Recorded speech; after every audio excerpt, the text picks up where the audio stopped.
ఈరోజు ఒక చిన్న పని కోసం రాజంపేటకి వెళ్తున్నాం. కారు వాటర్ సర్వీస్ చేపించాలని మేము రాజంపేటకి వెళ్తున్నాం అనమాట. మరి కార్ వాషింగ్ ఎలా జరిగిందో చూడాలనుకుంటే చూసి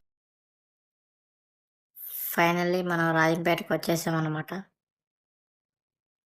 చిన్న పని నుండి మనం టౌన్లోకి వెళ్ళాం అనమాట. ఆ టౌన్లోకి ఎందుకు వెళ్ళాం లాస్ట్ వరకు చూడండి, మీకే తెలుస్తుంది. మనం కార్ వాషింగ్ దగ్గరికి వచ్చేసాం. కార్ వాషింగ్ దగ్గరికి వచ్చిన తర్వాత వీళ్ళు ఫస్ట్ క్లీన్ చేస్తున్నారు, డస్ట్ పార్టికల్స్ ఏమన్నా లోపల ఉన్నాయని. అది క్లీన్ చేసిన తర్వాత అలా పైకి ఎక్కించారు.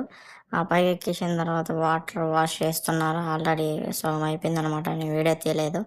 సో అలా మళ్ళీ మేము బయలుదేరాము. ఆ వాటర్ సర్వీస్ అయిపోయింది. అలా వెళ్ళి బయలుదేరిన తర్వాత ఇక్కడ నేను ఇంతకుముందు చెప్పాను కదా ఫస్ట్‌లో, నేను కరాయంపేట టౌన్‌లో ఒక చిన్న పని ఉందని. ఆ చిన్న పని ఇదే అనమాట. స్టార్టర్ రిపేర్‌కి ఇచ్చామనమాట. ఆ రిపేర్ చేస్తున్నాడు. క్లీన్ చేసిన తర్వాత కార్‌లో దాన్ని పడేసి ఇంగా వచ్చేసామనమాట ఇంటికి. అంతే అనమాట. వచ్చే దారిలో సోమనాథ స్వామి గుడి కాడ జనాలు ఫుల్లు. ఈ ఈ రోజుటికి ఇంతే అనమాట. మళ్ళా తర్వాత ఇంటికొచ్చేసాం. Thank you for watching.